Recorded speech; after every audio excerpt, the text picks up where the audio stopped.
so many options, why choose Arizona State University? For me, the only online option was ASU because of the quality. Their faculty was really involved with their students and care about your personal journey. The dedication to my personal development from my professors, that's been extremely valuable to me. Earn your degree from the nation's most innovative university. Online. That's a degree better. Explore more than 350 plus undergraduate, graduate, and certificate programs at asuonline.asu.edu. I earned my degree online at Arizona State University.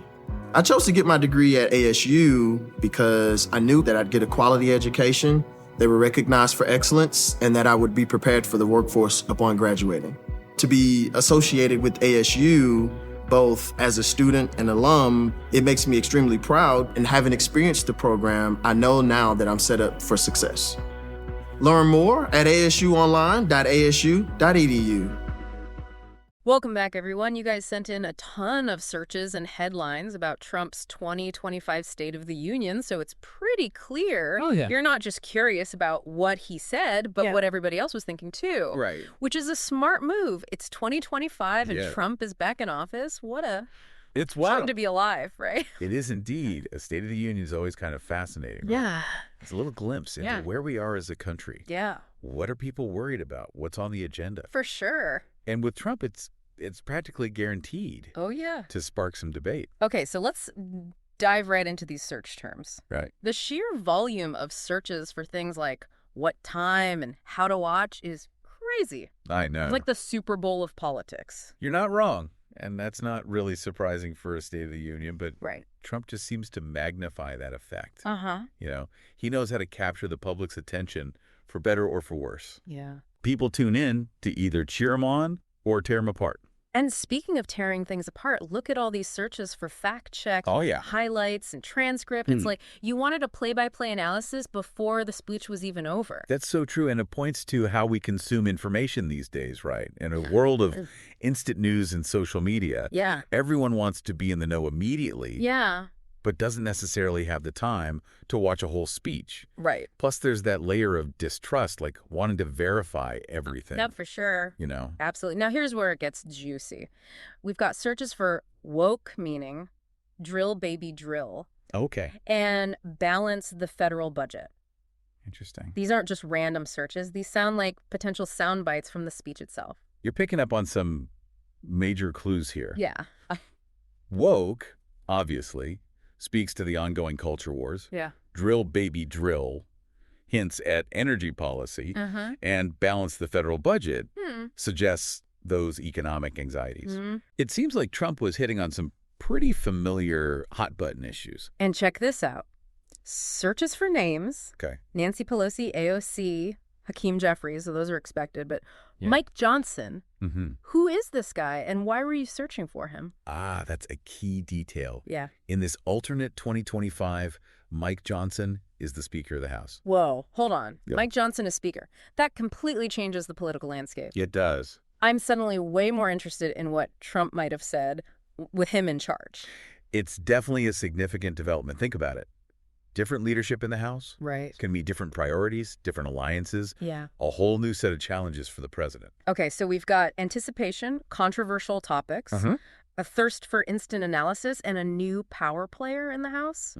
This is already shaping up to be one heck of a State of the Union. It is. And don't forget all those searches about reactions, CNN instant polls, Democrats' response, even mentions of specific commentators.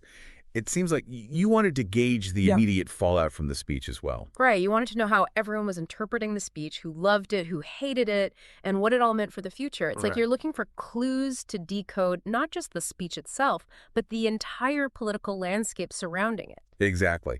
And that makes sense.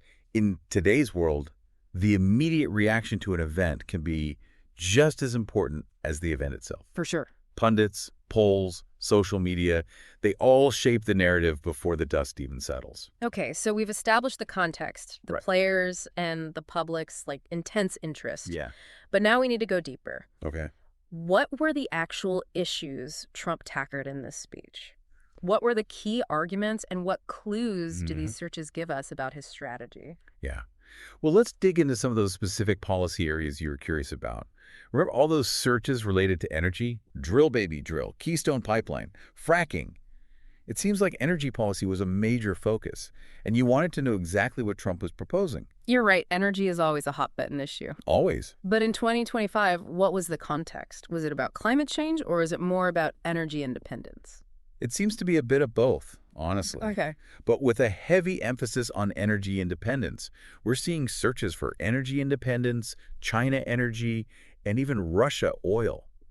This suggests Trump might have been framing the issue as a matter of national security, possibly even drawing comparisons to foreign adversaries. That makes sense. It's classic Trump to frame things in terms of competition and dominance. Oh, for sure. America First was one of his big slogans, wasn't it? Absolutely. And we see that echoed here with searches for Make America Energy Dominant again. Exactly. And those kinds of slogans resonate deeply with his base. Yeah. It taps into a sense of national pride, but also underlying anxieties about America's place in the world, especially when it comes to economic power and influence. But energy independence often comes with environmental concerns, right? Yeah. Was he talking about climate change at all? He did, but not in the way you might expect. Remember that search term, woke, meaning? Oh, yeah. He actually used it in the context of climate change. Wow. Calling it part of a radical woke agenda that's out of touch with the needs of everyday Americans. So he was basically flipping the script, turning climate change into a cultural issue rather than a scientific one. That seems to be the case. Yeah. And it's a clever strategy, politically speaking. By framing it as a cultural battle, he's able to appeal to his base, who might be skeptical of climate science. For sure. While also tapping into a broader sense of frustration with what some perceive as political correctness gone too far. And that strategy clearly worked, at least in terms of generating buzz. We're seeing a ton of searches related to climate change, green energy, and environmental impact, but also terms like culture war, cancel culture, and free speech. It seems like he managed to rile up both sides of the debate. He definitely knows how to push those buttons. Yeah. But remember, this is 2025. We have to consider how the political landscape might have shifted since his previous term. Right. What were the major events leading up to this State of the Union? Yeah. Were there any specific crises or controversies that might have influenced his approach? That's a great point. We can't just analyze the speech in a vacuum. We need to understand the broader context. For example, remember how we talked about Mike Johnson being the Speaker of the House? Right. That suggests a Republican majority in Congress. It does. Which would give Trump a lot more leverage to push his agenda. Absolutely. And it makes you wonder how much of his speech was tailored to appease that Republican base. Yeah. Was he trying to solidify his support within the party? Or was he aiming for a more bipartisan approach? Well, based on the searches we're seeing, it doesn't seem like he was particularly interested in bipartisanship. The sheer volume of searches for Democrats' response and CNN instant poll suggests that people were expecting a strong reaction from the opposition. And they probably got one. Trump is rarely known for his subtlety. Right. Especially when it comes to criticizing his opponents. Okay, so we've covered energy and climate change, two highly charged issues that clearly dominated the conversation surrounding the State of the Union. Right. But we also saw a lot of searches related to the economy, terms like inflation, jobs, and balance the federal budget. Yeah. What was Trump's message on that front? Well, let's open up the transcripts and see. This is where things get really interesting because based on these searches, it seems like you were looking for concrete solutions, not just rhetoric. All right, we're diving into the transcript now, specifically the section on the economy. Remember all those searches about balance the federal budget? You were clearly interested in how he planned to tackle that issue. And he addressed it head on, calling the national debt a colossal burden. Right. He pointed fingers at previous administrations for reckless spending. So classic blame shifting. Pretty much. But did he offer any actual solutions? Or was it just talk? He did outline a few broad strokes, like cutting wasteful programs, streamlining bureaucracy, renegotiating trade deals. Those are some of the key points. Okay. He even used the phrase fiscal responsibility, which really? Yeah, which might surprise some people familiar with his past policies. Yeah, fiscal responsibility isn't exactly a term I associate with Trump. But it's interesting that he chose to frame his economic message in these patriotic terms, talking about restoring American strength and making the country a global economic leader again. That's a really astute observation. Yeah. He's cleverly linking economic policy to national pride, which is a powerful motivator, you know? Yeah. It plays into that deep-seated desire for America to be seen as a dominant force on the world stage. And looking back at the searches, it seems like that message resonated with a lot of people. We see searches for jobs, manufacturing, and American-made, all pointing to a desire for a strong, self-sufficient economy. Absolutely. Those searches suggest an underlying anxiety about economic security and a longing for the days when American products and industries were globally dominant. Trump is tapping into that nostalgia and promising a return to greatness. But we also saw searches for inflation and cost of living issues that hit people's wallets directly. Yeah. Did he address those concerns? He did, but in a way that might be frustrating to some. Instead of taking responsibility, he blamed those issues on external factors, Okay. like global supply chain disruptions and the energy policies of weak foreign leaders. Oh, wow. It's a way of deflecting blame while still acknowledging the very real economic anxieties people are facing. Okay. So taking credit for the good, deflecting blame for the bad. Pretty much. It's a familiar pattern, right? But beyond the economics, what else stood out to you in this speech? What other insights can we glean from these searches? Well, we can't ignore that cluster of searches around woke, meaning culture war and cancel culture. Remember how he linked woke to climate change? That wasn't the only instance. Yeah. He went on a whole rant about what he called the radical woke agenda, accusing it of, undermining American values and indoctrinating children. That definitely sounds like classic Trump, diving headfirst into the culture wars. Yep. It seems like no matter what year it is, some things never change. It's true. And politically, it's a smart move. Right. By framing things in such stark terms, he's galvanizing his base and energizing his opponents. Yeah. It's a way of ensuring that everyone's talking about him, whether they love him or hate him.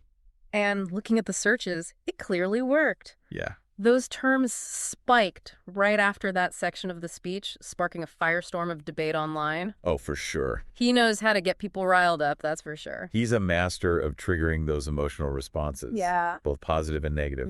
And in a way, that's the essence of his political strategy.